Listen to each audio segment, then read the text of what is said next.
ఆనాడంటే కేసీఆర్ గారు మరి BRS party 10 ఏళ్ళు కట్టలేదు అనుకుందాం.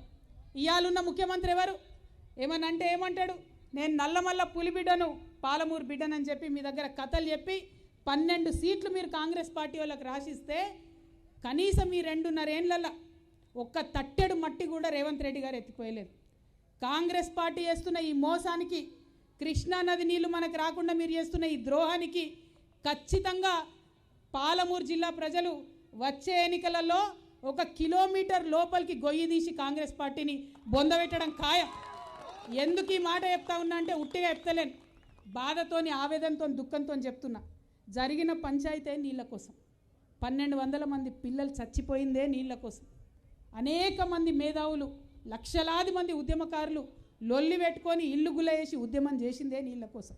ఇవాళ 12 ఏళ్ళై ఆ నీళ్లు రాకపోతే, 10 ఏళ్ళు పరిపాలించిన పార్టీ బాధ్యత తీసుకోకపోతే, ఇవాళ పాలమూరు బిడ్డనని చెప్పుకొని వచ్చిన ముఖ్యమంత్రి పట్టించుకోకపోతే ఎవరికి చెప్పాలి మనం మన దుఃఖం?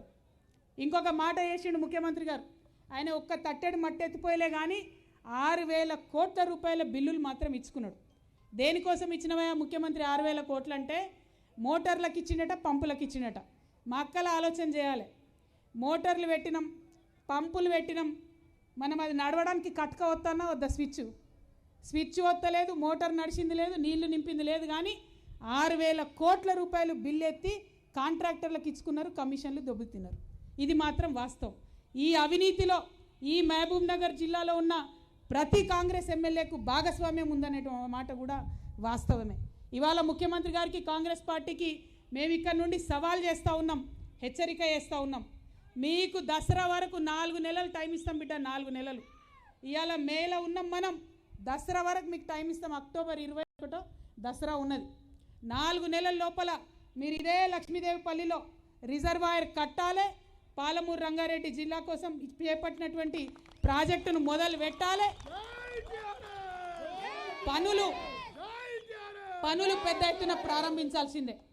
ఒకవేళ మీరు ప్రారంభించకపోతే దసరా తెల్లారి నుండే తెలంగాణ రక్షణ సేన ఆధ్వర్యంలో, టీఆర్ఎస్ ఆధ్వర్యంలో మొత్తం పాలమూరు రంగారెడ్డి జిల్లా పరివాహక ప్రాంతం అంతా కూడా మేము పాదయాత్ర చేస్తాం. ప్రతి నియోజకవర్గంలో ప్రతి దగ్గర ప్రజల్ని కూడగడుగుతాం. మీరు చేస్తున్నటువంటి అన్యాయాన్ని ప్రజలకు వివరించి చెప్తాం. తప్పితే ఇంకొక ఆలోచన చెయ్యం.